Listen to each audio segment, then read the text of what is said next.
Vous êtes nombreux à ce rendez-vous de l'information sur Eden TV. Merci de nous préférer. Voici les titres de cette édition. Mercredi 1er novembre, c'est la fête de Toussaint, une célébration au cours de laquelle l'Église catholique honore tous les saints connus ou inconnus.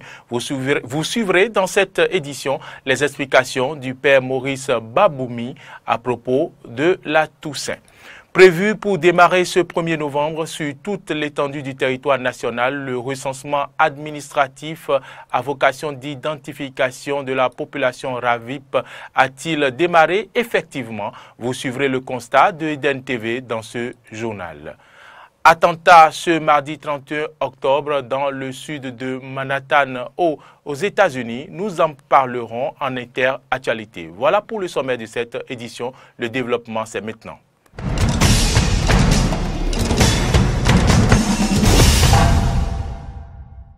Madame, Messieurs, merci de votre fidélité à Eden TV. Aujourd'hui, 1er novembre 2017, les chrétiens catholiques célèbrent la fête de Toussaint, occasion pour l'Église d'honorer tous les saints connus et inconnus. Cette fête vient rappeler à tous les fidèles la vocation universelle à la sainteté, une célébration qui n'est pas à confondre avec la commémoration des défunts qui est fêtée chaque 2 novembre. À l'occasion de la Toussaint, une équipe de notre rédaction a assisté à la messe dite à l'intention des saints par le Père Maurice Baboumi à l'église Saint-Michel-Archange de Gbodje à Calavi. Le Père célébrant au terme de cette messe explique ici ce qu'est un saint, pourquoi la célébration de la Toussaint et la différence entre la Toussaint et la fête des défunts. Il est au micro de Roland Laurent Toneikes. Suivez plutôt. Un saint, c'est quelqu'un qui a vécu comme tout le monde, mais qui a vécu d'une manière particulière le commandement de l'amour de Dieu.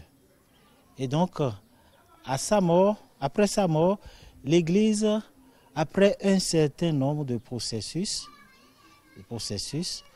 l'Église déclare celui-là saint et donc le propose à la dévotion universelle de tous les fidèles. Donc c'est tous ces saints-là rassemblés, aussi bien ceux qui ont été déclarés, donc canonisés saints, comme ceux qui sont encore dans l'ombre, qui ne sont pas encore canonisés, mais qui ont mené une vie exemplaire. C'est tous ceux-là qu'aujourd'hui nous fêtons. Et c'est la fête de tous les saints.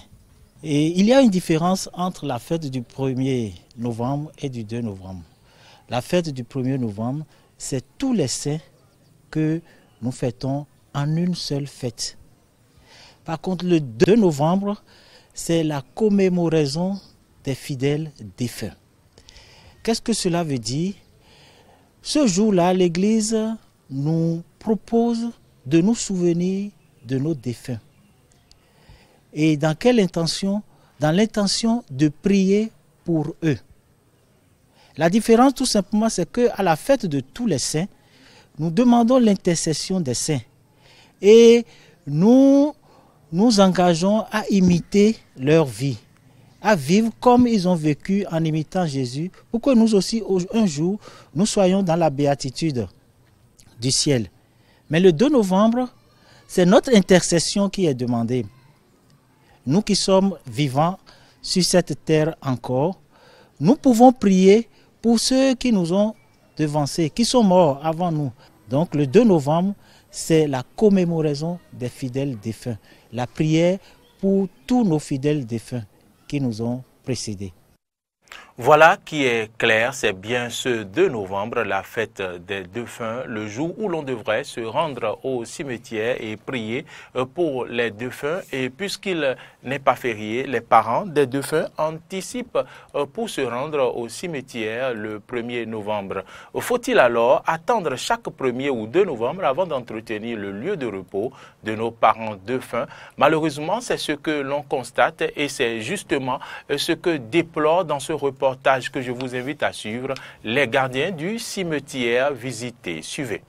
La fête des défunts, le 2 novembre, c'est dans quelques jours. Une occasion pour les vivants de se souvenir de leurs parents défunts. Ces défunts sont pour la plupart inhumés dans les cimetières dans nos villes. Mais le constat dans ces cimetières laisse à désirer. Les tombeaux sont laissés dans l'oubli total et c'est souvent à l'approche de la fête des défunts que la mairie ou certaines bonnes volontés font le nettoyage. Et si le Toussaint s'approche, les familles des défunts s'arrivent pour voir que la mairie a déjà sacré la maison.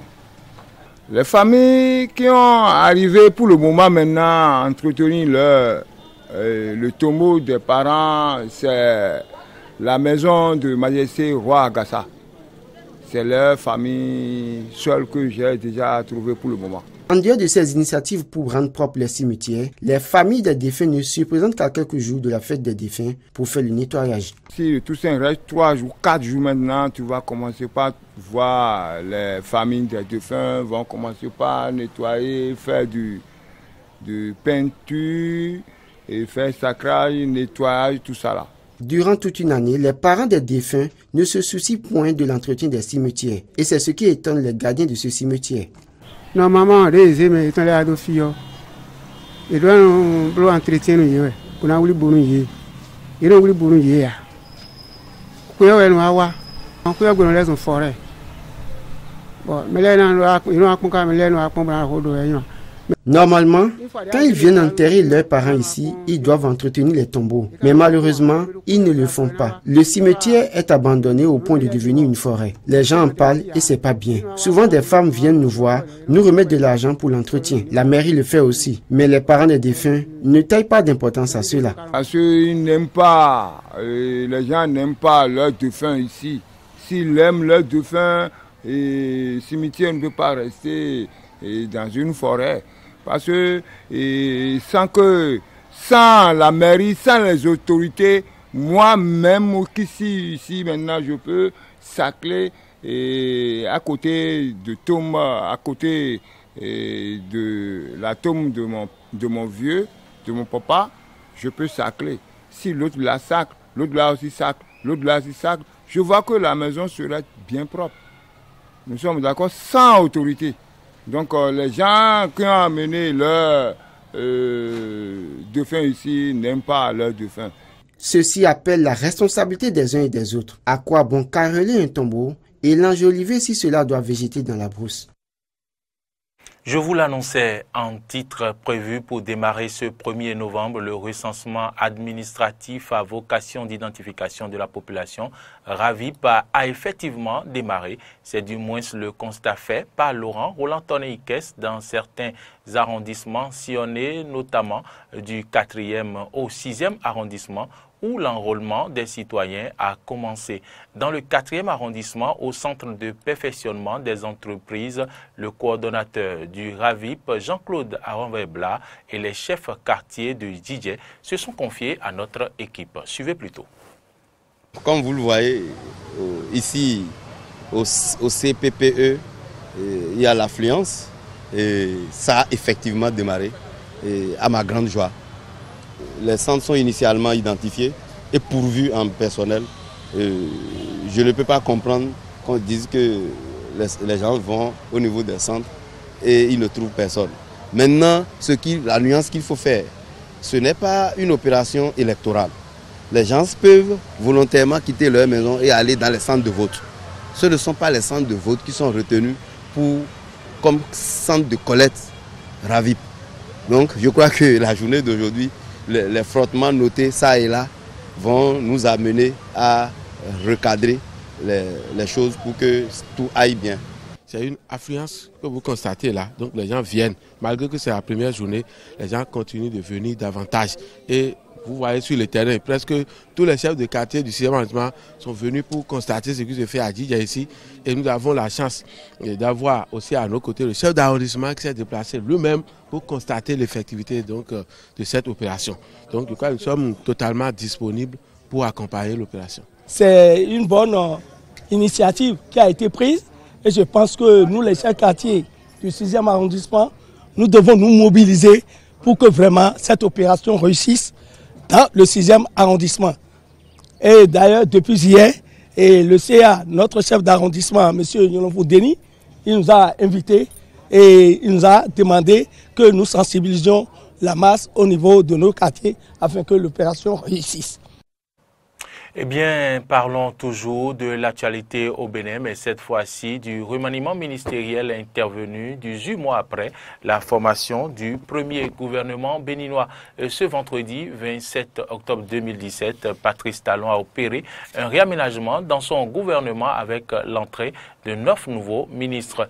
Le gouvernement est composé de 4 femmes et 2 ministres d'État. Quel est l'avis de certains responsables syndicaux à propos de la nouvelle configuration du gouvernement numéro 2 de la rupture? Nous vous proposons de les écouter.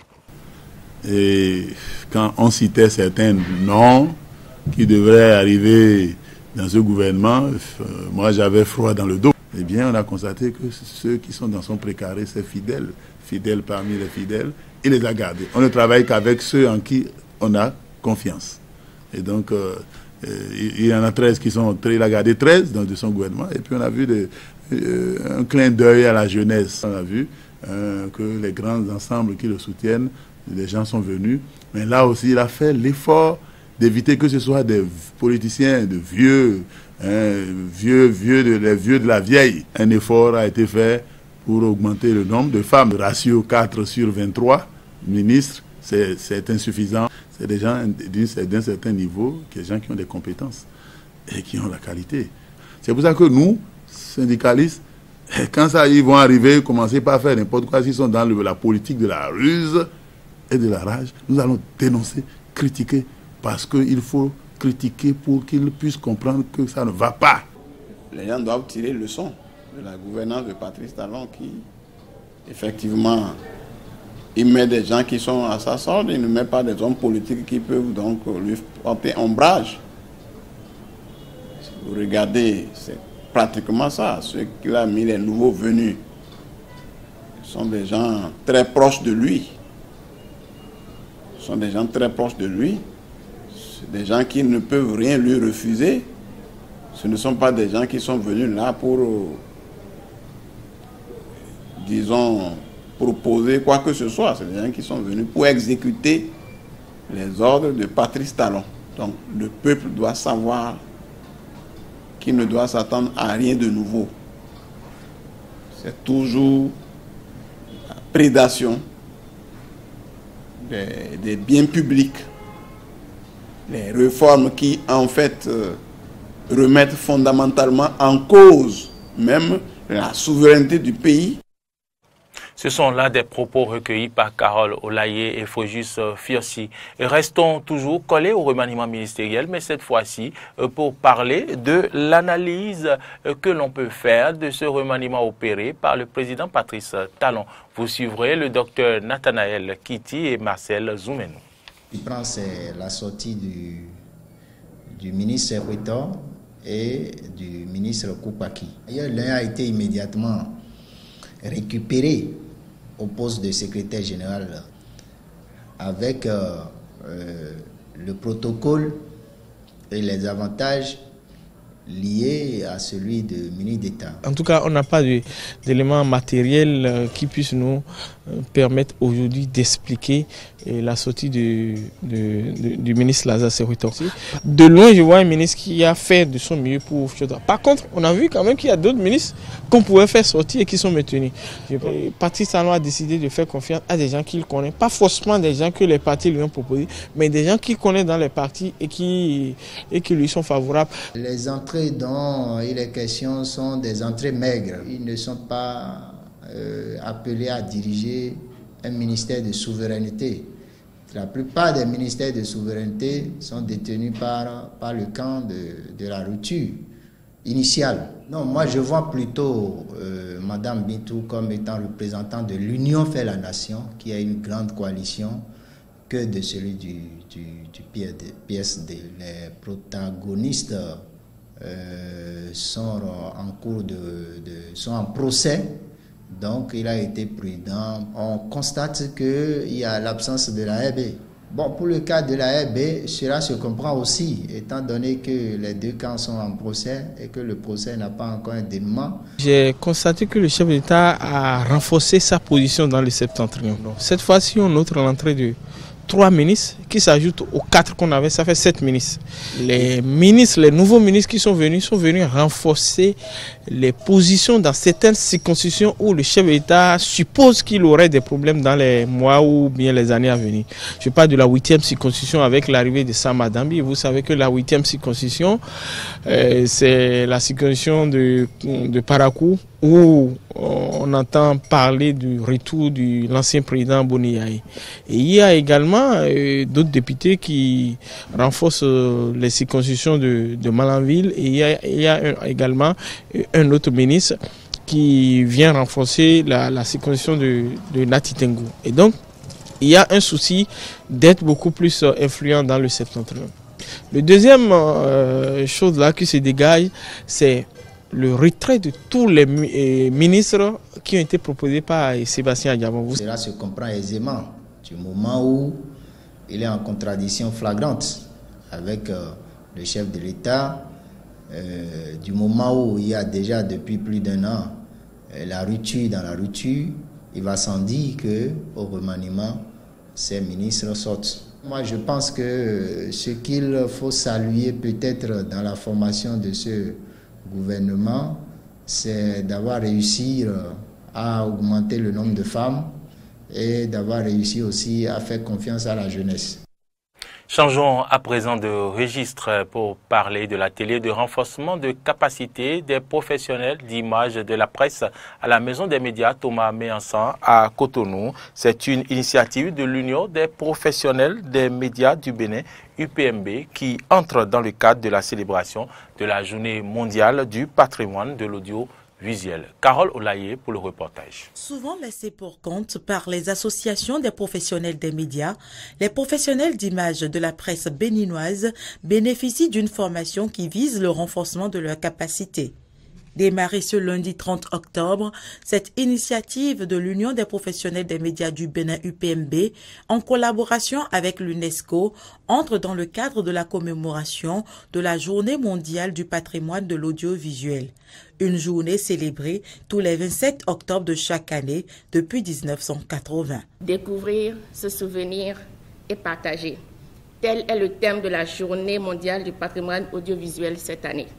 Et c'est pour la célébrer que le bureau régional de l'UNESCO basé à Abuja apporte son soutien à l'UPMB pour la mise en œuvre de cet atelier de renforcement des capacités. 3 communications sont au menu de cette formation de 48 heures qui sera ponctuée par la phase pratique en vue de capitaliser les acquis de ce rendez-vous du savoir. Je voudrais que nous puissions vraiment profiter des enseignements que ces communicateurs vont nous livrer à nous aujourd'hui et demain, que nous puissions leur poser toutes les questions pour que l'objectif que l'UNESCO visait en nous accompagnant à l'occasion de cette journée, à savoir aider les professionnels des images à mieux conserver les sons, à mieux conserver les images, que cet objectif soit atteint.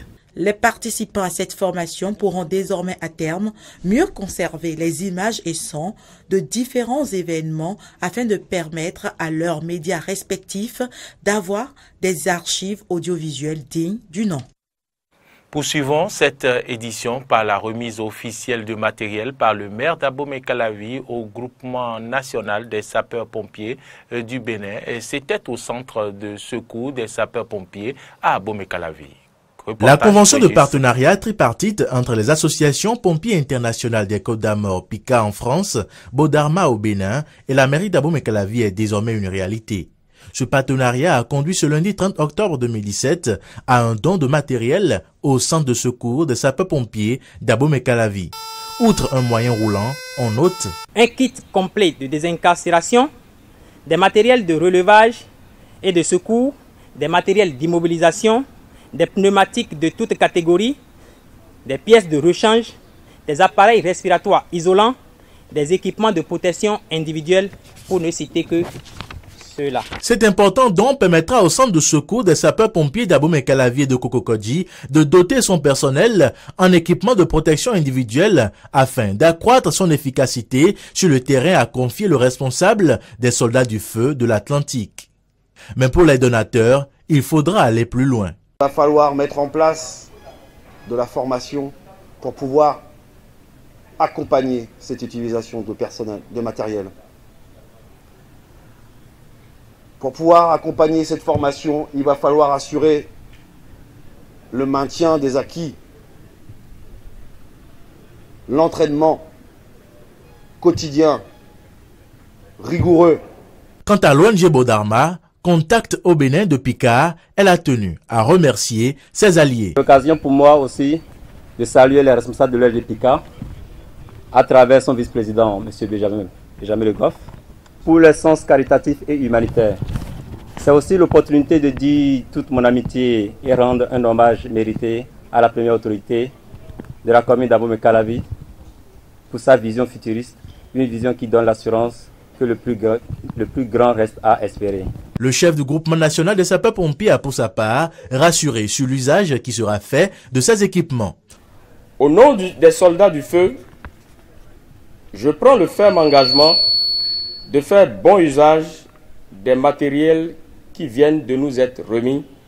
Le maire d'Abomey-Calavi a de son côté exprimé sa satisfaction d'avoir accompli l'une de ses missions, à savoir assurer la sécurité de ses administrés. La remise officielle de ces matériels est la preuve de la détermination du conseil communal d'Abomey-Calavi à jouer pleinement son rôle de protection des citoyennes et des citoyens de notre chère commune. Le conseil communal d'Abomey-Calavi mettra tout en œuvre pour un suivi rigoureux quant à la gestion et à la bonne utilisation de ces matériels. Une action appréciée à juste titre par le gouvernement du président de la République, Patrice Talon, représenté par son préfet de l'Atlantique. Je reconnais là la griffe particulière de monsieur le maire Georges Bada, soutenu par son conseil communal, qui, une fois encore, donne la pleine mesure de son pragmatisme en matière de coopération décentralisée, tout s'étant joué en moins d'1 an, si je ne m'abuse.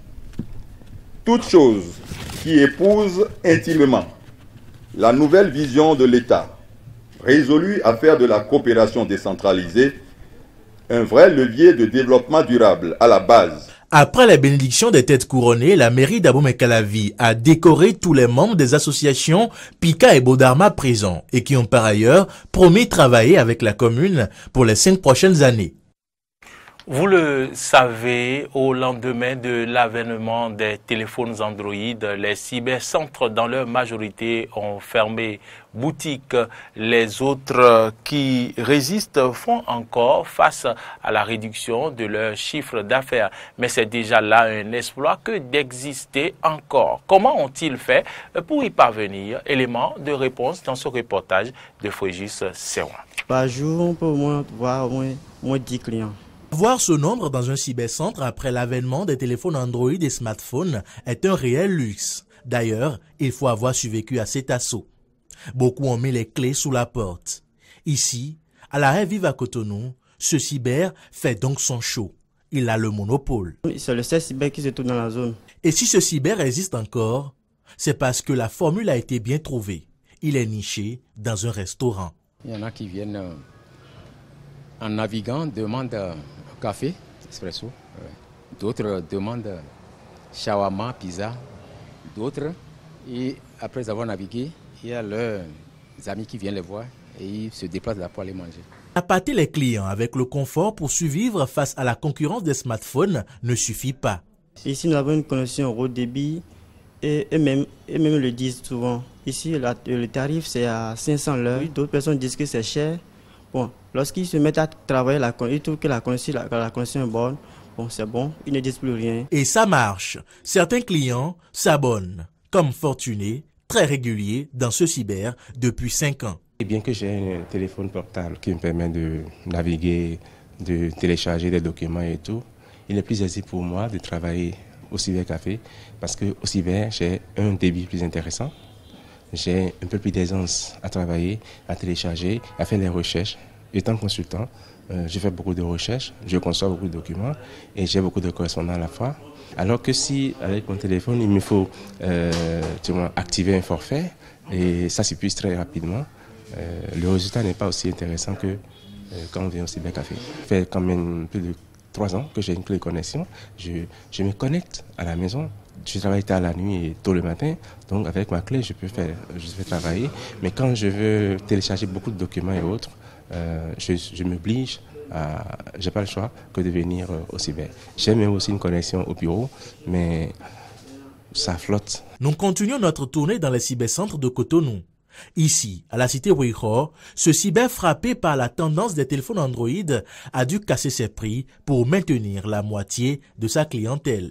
Depuis 3 ans que je suis ici, je veux dire que l'affluence a complètement chuté. Ce n'est plus comme avant.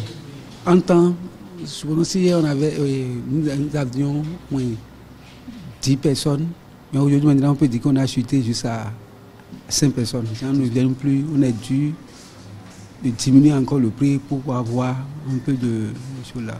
C'est ce qu'on a dû faire. Une réforme qui a permis à ce cyber de ne pas fermer avec des clients qui ont eux aussi bien besoin de cet espace de travail pour des raisons professionnelles. Vous pouvez vouloir imprimer un document. Par exemple, moi je suis venu imprimer un billet d'avion sur Dubaï. Donc ce que vous ne pouvez pas faire sur votre smartphone, à moins que vous ayez une imprimante à la maison avec un câble, vous pouvez le faire. Secondo, il y a la qualité de la connexion qui est offerte par nos réseaux GSM. C'est de n'importe quoi. Vous activez le forfait, vous êtes là, tantôt ça vient la connexion, tantôt ça part.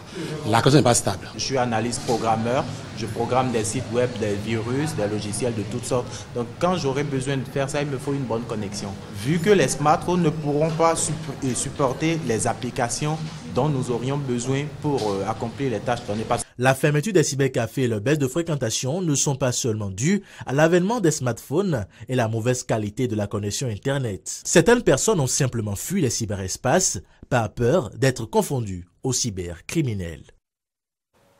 À New York, le chauffeur d'une camionnette a fauché des cyclistes dans l'après-midi de ce mardi 31 octobre dans le sud de Manhattan. Bilan 8 morts et au moins 11 blessés dans un acte qualifié de terroriste par les autorités. Après l'attaque, le conducteur du véhicule est sorti brandissant 2 pistolets. Il a immédiatement reçu une balle dans l'abdomen et a été transporté dans un hôpital local, a indiqué la police de New York.